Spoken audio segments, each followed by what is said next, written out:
कंधे पे टान के ले जाएंगे, लेकिन रुकेंगे डोगरे जाके. And that night, in that operation, 3 Jat, consisting of Jat troops under an Anglo-Indian commanding officer, took back Dogre not once but twice, winning 3 Mahavir Chakra, 4 Veer Chakras and 7 Sena medals in one single operation. Our soldiers don't fight. They don't care about the name on their chests, which is their own name. They care about the name on their shoulder, which is their Paltan's name.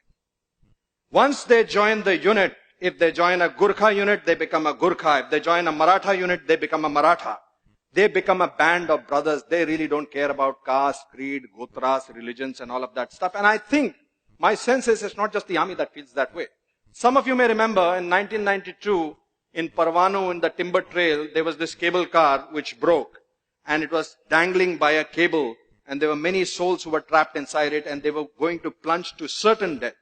There's a beautiful story of a Hindu woman who was trapped inside, and she was praying to her gods to save her. And before a little while, they heard the thud of a chopper coming, the thud of a hepter coming in.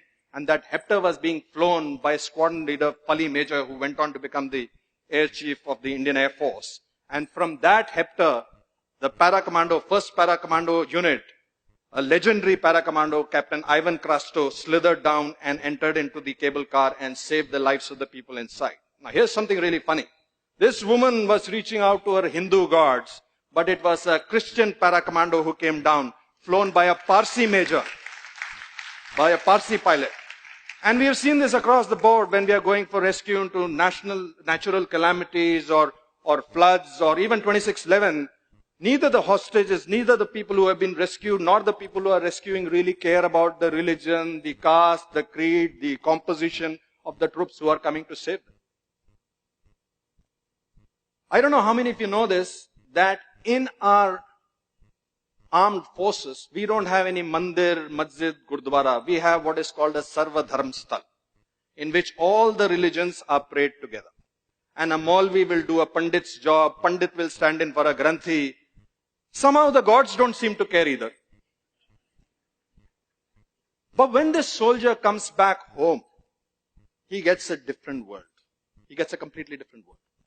There his leaders, his political leaders, his religious leaders, his friends, his relatives tell him a different story. They tell him that caste is stealing away jobs. This caste is taking away reservations. That person is different from you because he eats a different kind of meat.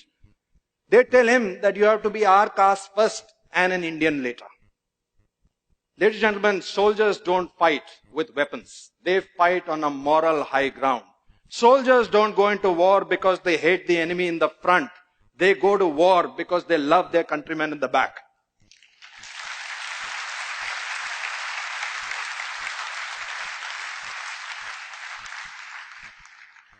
Leaders across spectrums have their own agendas.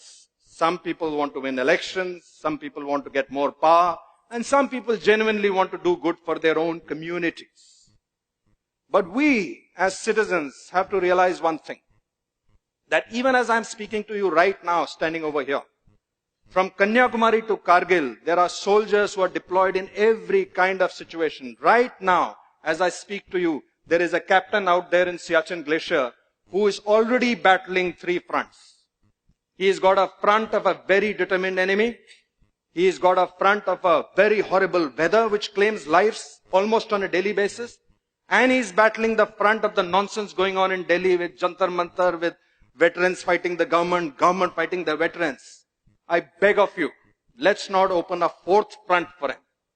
Let's not forget that the strength of this country, which is symbolized by your armed forces, is the unity of its diversity. Let's not forget that. Jain! Jain! Thank you. Thank you. Thank you.